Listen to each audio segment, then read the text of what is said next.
Good morning, YouTube. Good morning, YouTube. Welcome back to another banger for you guys. We're going back into the college football playoffs, and I know it's kind of late, but we're reacting to that the round one, the first round of the college football playoffs. As you know, tomorrow we got Ohio State playing. Today we'll be live for the Tennessee Illinois game, so stay tuned. We had a lot of good things coming along the channel with the college football offseason coming up, but let's jump right into it. We're going to go over that first game, that Alabama Oklahoma game. And as you see, Alabama won 34-24. At one point, they were down by 17 points. Two people who I'm going to give out shout outs to from that Alabama team, Kane Womack and Xavion Brown, right? Kane Womack, he's the defensive coordinator for Alabama. He made some great adjustments after that first and second quarter. The receiver for Oklahoma, Burks, he had 5 catches for nearly 90 yards in that first quarter, and Ken Womack, he made the adjustments and really shut him down, right? He would only finish the game with 7 catches, 2 catches in that second half because Burks was cutting them up. And then the next one is going to be Xavion Brown. Alabama was having a hard time moving that ball for a little bit. They were down 17 points. They finally put some points on the board. They go up 7-0. Alabama gets a stop. Alabama shoots a field goal. The score is now 10-17. It's almost halftime. And then Xavion Brown gets a pick 6 going into halftime. That really juiced up that Alabama team.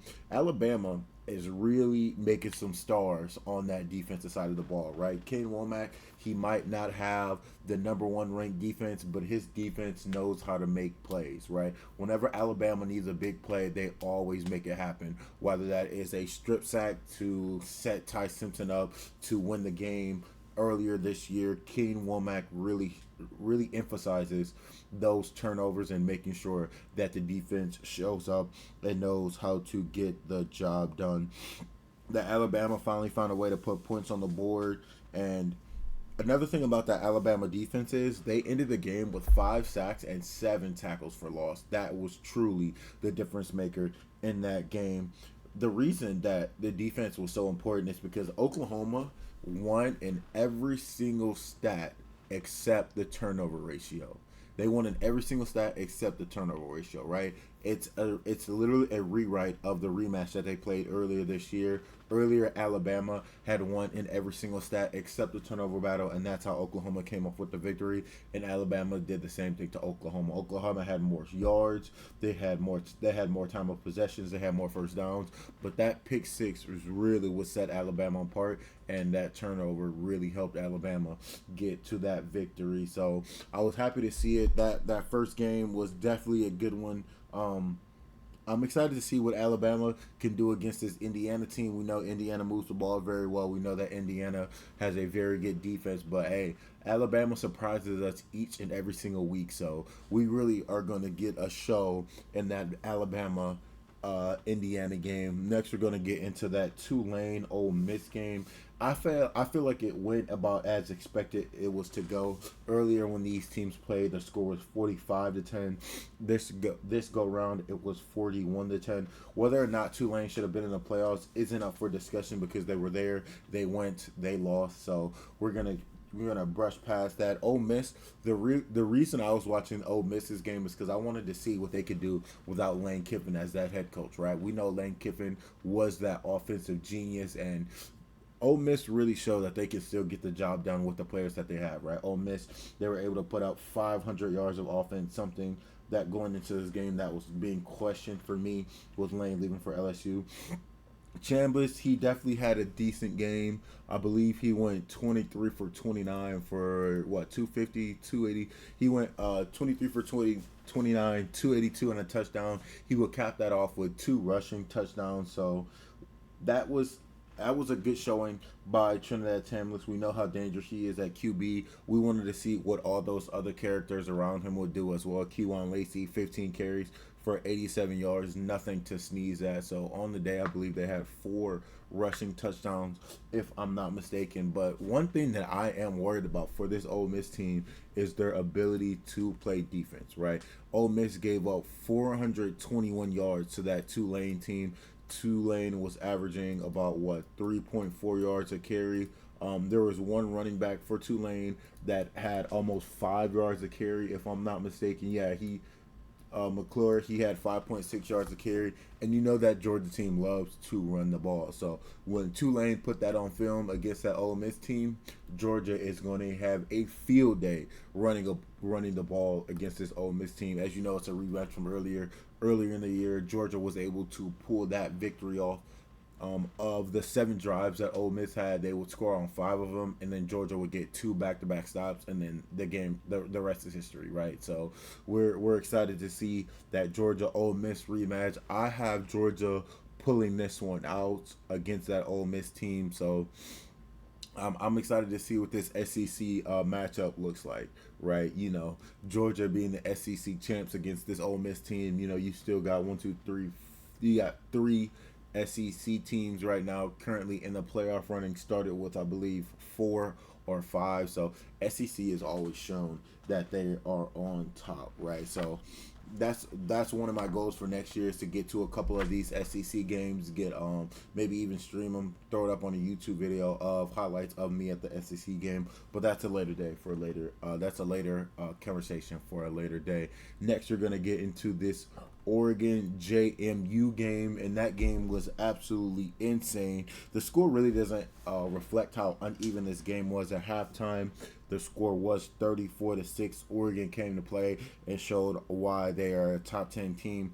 Both teams had nearly 500 yards of offense, but Oregon was never put in an uncomfortable situation, right? I believe Oregon only had 6 third downs in this game, and they would convert on 3 of them. Oregon only punted the ball twice this game. They would end up scoring on almost every single drive except 2 punts or maybe 1 or 2 turnovers. So Oregon was very efficient when it came to scoring. And to me, that's just a winning football, right? Yes, JMU, they're another one of the situations just like Tulane where they don't know if they should be in the playoffs or not. But hey, you face the opponent that's in front of you. So Oregon definitely played some winning football. It's definitely going to be interesting to see that Kenyon Sadiq and Dante Moore matchup against that Texas Tech team. Texas Tech has a crazy front seven. So I'm interested to see who wins in that battle of sticking to their guns, right? Is it going to be Texas Tech and stopping the run, or is it going to be Oregon with them running the ball, right? So that's where the game is going to be won, right? Who can stick to their guns and really dominate in the areas that they need to. I think Oregon's going to make a deep playoff run. I see Oregon beating Texas Tech, and I see Oregon beating the winner of the Alabama-Indiana game. As you know, Oregon got embarrassed last year in this round of the playoffs by Ohio State. I believe they lost by like 30-some points. So Oregon has a lot to prove. They're going in with some fire. I think Dan Lanning has him and his boys prepared to finally go out and do a better job in that game, right? And then lastly, we're going to talk about that Miami and Texas A&M game. The final score of that game was only 13 points in total, right? Every team in the college playoff scored more points than that than Tulane. So, as you know, that was a super defensive game. Texas A&M turned the ball over 3 times this game, and it just seemed like the moment was too big for that Texas A&M team. Miami ran for 175 yards and averaged 6 yards per carry. Texas could not stop that Miami run game in any way, shape, or form. Fletcher cut up that Texas defense and definitely wore them down. And looking into that Miami-Ohio State game, I think Miami does not hold a candle to Ohio State, right? I think Miami's only chance to maybe pull off a victory is if it's a low-scoring game and they can control the clock. But if they are chasing points and Ohio State gets Jeremiah Smith involved, and they get Carnell Tate involved, and they have all these different offensive weapons really getting involved in the game and keeping that Miami defense guessing, I think Miami does not have the chance, right? Carson Beck against this Texas A&M team, I believe he threw the ball less than 25 times. So he threw the ball 20 times against that Texas A&M team. And I think if you can force Carson Beck to continue to throw the ball, he'll continue to make mistakes. Yes, he's the most seasoned quarterback in this college playoff, but I do not think that he is one of those top contending quarterbacks. I think if you put him in an uncomfortable situation, I think if Ohio State gets a 14-point lead and he has to throw his way back into the game. I don't think Carson Beck has that in him. So I'm excited to see this Ohio State Miami game the most currently. I'm probably going to go live for either the Alabama game or the Oregon game. So make sure you guys tap in. Appreciate you guys for tuning into the video. Make sure you guys like, comment, and subscribe. I got a lot of stuff coming down the pipeline. I got some videos coming up. I'm going to do a round 2 playoff reaction. I just cooked up a video about Ohio State, Julian Sand versus Fernando Mendoza and who deserved to win the Heisman. I got some videos going over the best teams in college football, the best athletes. So I got some things that I'm going to do in the off season to make sure that I'm up to date on all my knowledge and information regarding the SEC, college football, Big 10, Big 12. So appreciate you guys for tapping in. Like, comment, subscribe. Stay tuned for the next video. I'll see you guys in the next one.